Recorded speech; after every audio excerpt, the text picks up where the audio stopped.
गुणातीतो अक्षरं ब्रह्म भगवान् पुरुषोत्तमः जनो जानन् इदं सत्यं मुच्यते भवबन्धनात्। श्री स्वामिनारायण भगवाननी जय। अक्षर पुरुषोत्तम महाराजनी जय। गुणातीतानंद स्वामी महाराजनी जय। भगत जी महाराजनी जय। शास्त्री जी महाराजनी जय। योगी जी महाराजनी जय। प्रमुख स्वामी महाराजनी जय। महंत स्वामी महाराजनी जय। सूरत अक्षरधाम महोत्सवनी जय। कार्यकर सुवर्ण महोत्सवनी जय। स्वामीनी वात प्रकरण 2 189મી વાત। स्वामीनारायण हरे स्वामीनारायण हरे। मूळ अक्षर ब्रह्म गुणातीतानंद स्वामीए વાત કરી છે। પરલોકમાં જાવું છે એવો તો કોઈ મનસૂબો જ કરતા નથી, પણ અહીં તો નહીં જ રહેવાય ને આ લોકમાં તો જાણે આવ્યા જ નથી એવું કરી નાખવું ને છેલ્લો જન્મ કરી નાખવો તે છેલ્લો જન્મ તે શું છે? કાંઈ વાસના રહેવા દેવી નહીં ને આ લોકની સ્થિતિ બાંધવાનું તાન છે, પણ એ તો નહીં રહે ને ગમે એટલા કામ કરશો તો પણ સર્વે એક દિવસ મૂકીને સ્વભાવ મૂકવા છે ને સાધુ થાવું છે તે સારું કથા વાર્તા સ્મૃતિ કરવી ગુણ ઓળખવા એ કરવાનું છે। એવી રીતે બીજા પ્રકરણની 189મી વાત થઈ। અક્ષર બ્રહ્મ ગુણાતીતાનંદ સ્વામી આ વાતમાં આપણો ધ્યેય સ્પષ્ટ કરાવતા કહે છે કે પરલોકમાં જવું છે એવો એક મનસૂબો કરવો જોઈએ। મોટા ભાગના માણસો પરલોકમાં જવાના મનસૂબા કરતા નથી, અહીંયા જ અમર પાટો લઈને આવ્યા હોય ને એવી રીતે વર્તે છે। એટલે સ્વામી કહે છે કે એવું કરી નાખવાનું કે આ લોકમાં જાણે આવ્યા જ નથી અને છેલ્લો જન્મ કરી નાખવાનો ધ્યેય આપણને અહીંયા સ્પષ્ટ કરાવે છે। જો એમ સમજાય કે અમારો છેલ્લો જન્મ છે તો કોઈ પ્રકારની વાસના રહે નહીં, સહેજે જ આ લોકમાંથી આપણું મન નોખું પડી જાય અને ભગવાન અને સંતમાં જોડાઈ જાય અને જોડાયા પછી સાધુ થવાનું, કથા વાર્તા સ્મૃતિ કરવાની અને ગુણો ઓળખીએ તો આપણી અંદર પણ એ ગૌરવવંતા ગુણો આપણામાં આવી શકે। સ્વામી આ વાતમાં આપણને સાંખ્ય સિદ્ધ કરાવવા માગે છે। આપણા મનમાં એવું નક્કી થાય કે આ લોકનું કશું જ સાથે આવવાનું નથી, આ વિચાર દ્રઢ થાય તેનું નામ સાંખ્ય। અક્ષરબ્રહ્મ ગુણાતીતાનંદ સ્વામીના સંગે 200 જણાએ બ્રહ્મ વિદ્યા પ્રાપ્ત કરી હતી। એમાંના એક હતા બોટાદના શિવલાલ શેઠ। બોટાદના શિવલાલ શેઠ એકવાર ધ્યાન કરતા હતા અને એ વખતે ઘરમાં ઘી ઢોળાઈ ગયું, ધ્યાન આપ્યું નહીં એટલે એમના પિતા બોલ્યા કે શિવા થોડું ધ્યાન તો રાખ। એ વખતે શિવલાલ શેઠે કહ્યું બહાર ઢોળાવવાનું હતું એની બદલે અંદર ઢોળાયું, શું ફેર પડ્યો? શાસ્ત્રીજી મહારાજના વખતમાં એક સંત થઈ ગયા, પૂજ્ય ભક્તિ વલ્લભ સ્વામી। પૂર્વાશ્રમમાં પોતે આણંદના પાટીદાર હતા, દુકાન સંભાળતા। તે એકવાર શાસ્ત્રીજી મહારાજ એમની દુકાને ગયા, પોતે યુવકમાં હતા એટલે શાસ્ત્રીજી મહારાજે સહેજે પૂછ્યું સાધુ થવું છે? આપણા યોગી બાપા બધાને પૂછતા સાધુ થશો? કો સાધુ થઈશ। એમ શાસ્ત્રીજી મહારાજે એમણે પૂછ્યું સાધુ થવું છે? તો એ પાટીદારે હા પાડી અને તરત જ સ્વામી સાથે નીકળ્યા। એટલે શાસ્ત્રીજી મહારાજે સાહજિકપણે કહ્યું કે દુકાનની ભલામણ નથી કરવી? તો પોતે શું ખુમારથી જવાબ આપે છે?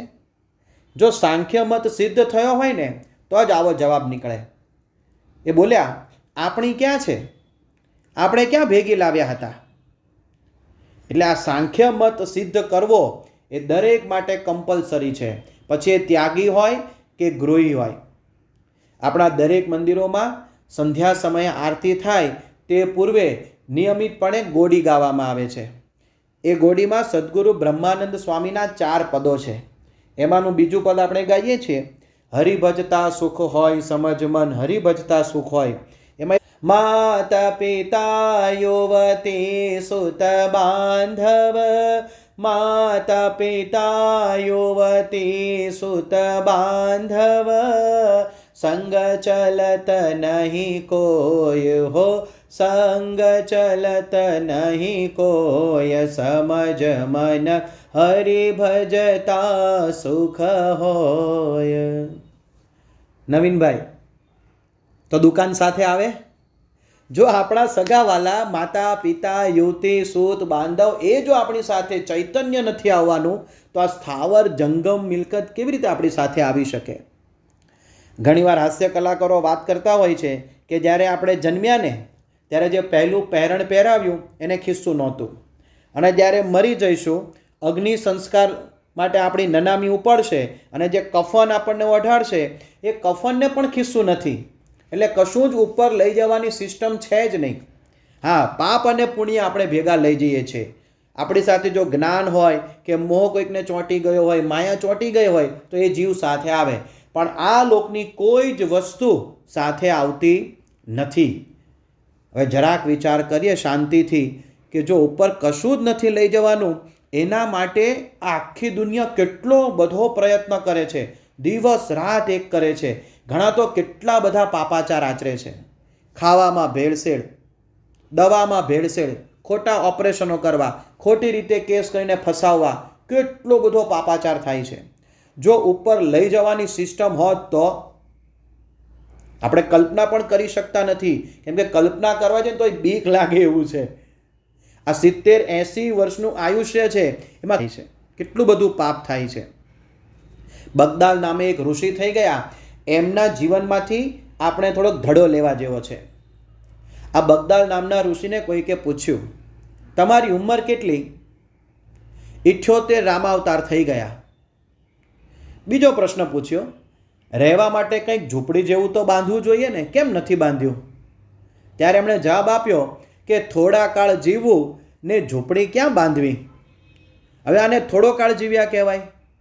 78 રામા અવતાર તો પોતે થઈ ગયા છે. રામાયણ અને અન્ય ગ્રંથમાં વાત આવે છે કે 4 યુગની ચોકડી છે, સતયુગ, ત્રેતા, દ્વાપર અને કળિયુગ. જેટલી વાર આ ત્રેતાયુગ આવે એટલી વાર શ્રી રામચંદ્ર ભગવાનનો અવતાર થાય. હરિ અનંતા, હરિ કથા અનંતા. અને આ ત્રેતાયુગ દર 21 લાખ વર્ષે આવે, અને આ દર 21 લાખ વર્ષે ભગવાન શ્રી રામચંદ્ર ભગવાનનો અવતાર થાય. એટલે આ પ્રમાણે જો કેલ્ક્યુલેશન કરીએ તો બગદાલ ઋષિનું આયુષ્ય કેટલું ગણાય? 78 ગુણ્યા 21 લાખ વર્ષ. એનો જવાબ મળે છે 16 કરોડ 38 લાખ વર્ષ. હવે આટલું બધું કોઈ માણસ જીવ્યા હોય તો કેટલી સંપત્તિ ભેગી કરી હોવી જોઈએ ને. 60 વર્ષ 70 વર્ષના જીવનમાં લોકો કેટલું બધું ભેગું કરે છે. તો એક અંતરદ્રષ્ટિ કરવી પડે, સાંખ્ય મત સિદ્ધ કરવો પડે. મનમાં સાંખ્યની દ્રઢતા હોય કે અહીં નહીં જ રહેવાય ને સાથે કશું જ નથી આવવાનું, તો આ પ્રમાણેનું જીવન બને. એકવાર એક શિષ્ય ગુરુ પાસે આવ્યો અને હસતો હસતો આવ્યો, ગુરુદેવ જુઓ આ ગાય લાવ્યો છું. એટલે ગુરુજી પણ પ્રસન્ન થયા કે વાહ, બહુ સારું, દૂધ મળશે. પછી થોડા દિવસ થયા એટલે એ શિષ્ય રડતો રડતો આવ્યો ગુરુ પાસે કે ગુરુજી ગુરુજી, કે બોલ બેટા શું થયું? આપણી ગાય કોક ચોરી ગયું.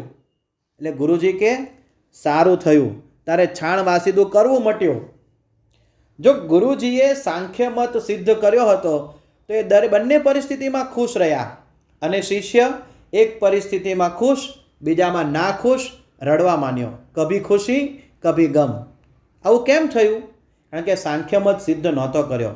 આપણે સાંખ્ય મત સિદ્ધ કરવો જ પડશે. એ વિચાર રાખવાનો કે ગમે તેટલું કરીશું પણ એ બધું મૂકીને સ્વભાવ તો મૂકવાના જ છે. તે સારું ભગવાનની કથા વાર્તા ને સ્મૃતિ કરવી. ગુણાતીતાનંદ સ્વામીની એક વાત યાદ આવે છે કે મનુષ્ય દેહનું ફળ શું? સ્વભાવ ટળે અને સારા સાધુનો સંગ મળે. મનુષ્ય દેહ મળ્યા પછી લૌકિક કમાણી ગમે તેટલી કરી પણ આંખ મીચાયા પછી કશું જ સાથે નથી આવવાનું. તો પછી સંત સમાગમ કરી સ્વભાવ ટાળવાનો અભ્યાસ રાખવો કે નહીં? આ લોકમાં ક્યાંય વાસના રહેવા દેવાની નહીં. આ લોકનો દરેક જીવને ફેર ચડી ગયો છે. અહીંયા કથા વાર્તામાં બેઠા હોય, કથા વાર્તા સાંભળે ત્યારે જેમ પાણી ઉપર શેવાળમાં લાકડી મારે અને શેવાળ પાણીથી નોખી થઈ જાય ને થોડી વાર પછી પાછું બધું ભેગું થઈ જાય, તેમ આપણા બધાનું થાય છે. જેવા આ સભા મંડપમાંથી બહાર નીકળીએ અને લૌકિક વાતોમાં પરોવાઈએ એટલે ફરી પાછું લોકમાં ભળી જવાય છે. કારણ કે આ જીવનો એ ઢાળ પડી ગયો છે. આ ફેર ચડવો એટલે શું? તો કે તેના રૂપ થઈ જવું. હાલતા ચાલતા સૂતા જાગતા દરેક ક્રિયામાં એ ધંધાના જ વિચારો આવે, નોકરીના જ વિચારો આવે. ગઢાળીના આંબા શેઠ થઈ ગયા. કાપડના બહુ મોટા વેપારી હતા. એટલે રોજ સવારથી સાંજ સુધી દુકાનમાં બેઠા હોય એટલે ગ્રાહક આવે એટલે એની સાથે ભાવતાલ થાય અને ભાવતાલમાં આનાકાની કરવાની થાય. એકવાર સ્વપ્નમાં એમણે ગ્રાહક સાથે સોદો ચાલ્યો. એટલે ગ્રાહક કે 5 રૂપિયા રાખો. શેઠ કે ના 6 રૂપિયા જ. એટલે આમ થોડીક વાર રકઝક ચાલી અને છેલ્લે આંબા શેઠ કંટાળીને બોલ્યા કે લે તારુંય નહીં ને મારુંય નહીં, 5.5માં ઉઠાવ. એમ કહીને ઓઢેલો ચોફાળને વચ્ચેથી ચીરી નાખ્યો. આને કહેવાય ફેર ચડ્યો. આવા લોકો માટે સદગુરુ દેવાનંદ સ્વામી એક સરસ મજાનું કીર્તન ગાયું છે અને પોતે બનાવ્યું છે. માણસનો અવતાર મોંઘો નહીં મળે ફરી. એમાં એક પંક્તિ આવે છે, નિર્લજ તો નવરો નરયો ભાઈ ઘર ધંધો કરી, હેજી ભાઈ ઘર ધંધો કરી, માયા માયા કરતો મૂરખ હો, માયા માયા કરતો મૂરખ, ના બેઠો ઠરી રે મોંઘો, માણસનો અવતાર તુને નહીં મળે ફરી. આ માણસનો અવતાર મળવો દુર્લભ છે. આ સત્સંગ મળવો તેનાથી દુર્લભ છે. અને પ્રગટ સત્પુરુષનો યોગ થવો એથી દુર્લભ છે. આપણને આ ત્રણેયનો યોગ થયો છે. જો હવે આપણે આ છેલ્લો જન્મ નહીં કરીએ તો પછી ક્યારે કરીશું? વસોના વાઘજીભાઈ ગુણાતીતાનંદ સ્વામીના ખૂબ કૃપાપાત્ર શિષ્ય હતા. હંમેશા આનંદમાં રહેતા, કારણ કે એમને સાંખ્ય મત સિદ્ધ કર્યો હતો. જીવનનો ધ્યેય સ્પષ્ટ હતો. પણ તેમના પિતા તુલસીભાઈ, એમને આવું બધું કંઈ સિદ્ધ હતું નહીં. એમને જગતનો ફેર ચડેલો. પણ એમને એવું રહ્યા કરે કે જેમ આ વાઘજી આનંદમાં રહે છે, મારે આનંદમાં રહેવું છે. એટલે એકવાર એમણે ગુણાતીતાનંદ સ્વામીને વસો બોલાવ્યા અને કહ્યું કે સ્વામી 2-4 દિવસ અહીંયા રહો, પણ વાઘજી જેવું ટાઢું કરો. પણ હું હમણાં દુકાને જઈ આવું, રાત્રે તમારા સત્સંગનો લાભ લઈશ. આમ કહી પોતે દુકાને ઉપડી ગયા. 1 દિવસ 2 દિવસ 3 દિવસ 8 દિવસ આ કાર્યક્રમ ચાલ્યો. સ્વામી 8 દિવસ રોકાયા તોય પોતે એક પણ દિવસ કથા વાર્તાનો લાભ લેવા બેઠા નહીં. અને દરરોજ બોલે ટાઢું કરો, ટાઢું કરો, ટાઢું કરો. એમ ટાઢું થાય. પછી સ્વામીએ એમને પકડીને બેસાડ્યા ને કહ્યું, 1,00,000 મણ લોઢાની લોઢી તપાવીને લાલ ચોળ કરી હોય પછી તેને ડોલ પાણી છાંટો તો ઠરે? તેમ તમારું અંતર વ્યવહારથી ધગી ગયું છે. આ ફેર ચડ્યો છે એટલે અમારી વાત તમને ઉતરશે નહીં. આપણને આ લોકની સત્તા, સંપત્તિ, મોટાઈ, વેપાર, નોકરી બધાનો ફેર ચડી ગયો છે. એટલે મહારાજ સ્વામી પાસે માગવાનું પણ આવડતું નથી. અને માગીએ ને તો પણ આ લોકનું જ માગીએ છે. પરમ પૂજ્ય પ્રમુખ સ્વામી મહારાજની વાત કરીએ કે અત્યારે પરમ પૂજ્ય મહંત સ્વામી બાપાની વાત કરીએ, મોટા ભાગના પત્રો, લગભગ 90% કરતાં વધારે પત્રોમાં આ લોકના વ્યવહારની જ માંગણી હોય છે. એ શું બતાવે છે? કે મોટા ભાગના લોકોને આ જગતનો ફેર ચડી ગયો છે. બોટાદના ધના સોની થઈ ગયા. શ્રીજી મહારાજે તેમને સમાધિમાં અક્ષરધામ બતાવ્યું. અક્ષરધામમાં સુવર્ણના મહેલ, ફુવારા, બાગ, બગીચા જોઈ એનું મન તો ડોલવા માંડ્યું કે વાહ, વન્ડરફુલ, વોટ એન અક્ષરધામ. ઈંટો પણ સોનાની. તેમને થયું કે એક ઈંટ આવી જાય તો કામ થઈ જાય. અક્ષરધામમાં સોનાની ઈંટ ખેંચવા લાગ્યા. આનું નામ કહેવાય જગતનો ફેર, દુનિયાનો ફેર. ગઢડામાં પ્રેમજી સુથારને દેશકાળ બહુ ખરાબ આવેલો, એટલે આખો દિવસ શ્રીજી મહારાજ પાસે બેસી રહે.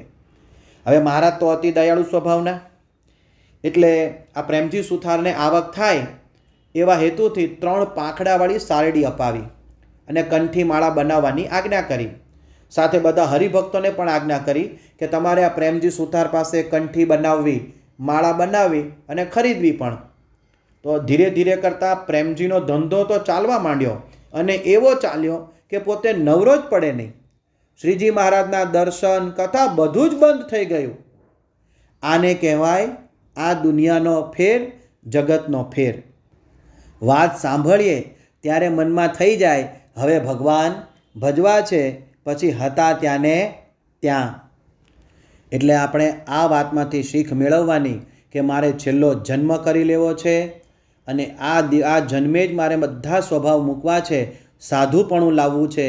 ભગવાનની કથા, વાર્તા, સ્મૃતિ અને ગુણો શીખવામાં બિલકુલ આળસ રાખવી નથી. તો આજના શુભ દિવસે હે મહારાજ, હે સ્વામી, હે પ્રમુખ સ્વામી મહારાજ, હે પરમ પૂજ્ય મહંત સ્વામી મહારાજ, અમારો આ છેલ્લો જન્મ કરી નાખવા માટે અમે યત્નશીલ રહીશું અને આપના માર્ગદર્શન પ્રમાણે આગળ વધીશું. આપ અમને એવી બુદ્ધિ, બળ અને શક્તિ દેજો. બોલો શ્રી સ્વામિનારાયણ ભગવાનની જય. ગુણાતીતમ ગુરુમ પ્રાપ્ય બ્રહ્મરૂપમ નિજાત્મનઃ વિભાવ્ય દાસ ભાવેન સ્વામિનારાયણં ભજે. શ્રીહરિં સાક્ષરં સર્વદેવેશ્વરં ભક્તિધર્માત્મજં દિવ્યરૂપં પરમ શાંતિદમ મુક્તિદમ કામદમ કારણમ સ્વામિનારાયણં નીલકંઠં ભજે. શ્રીહરિ.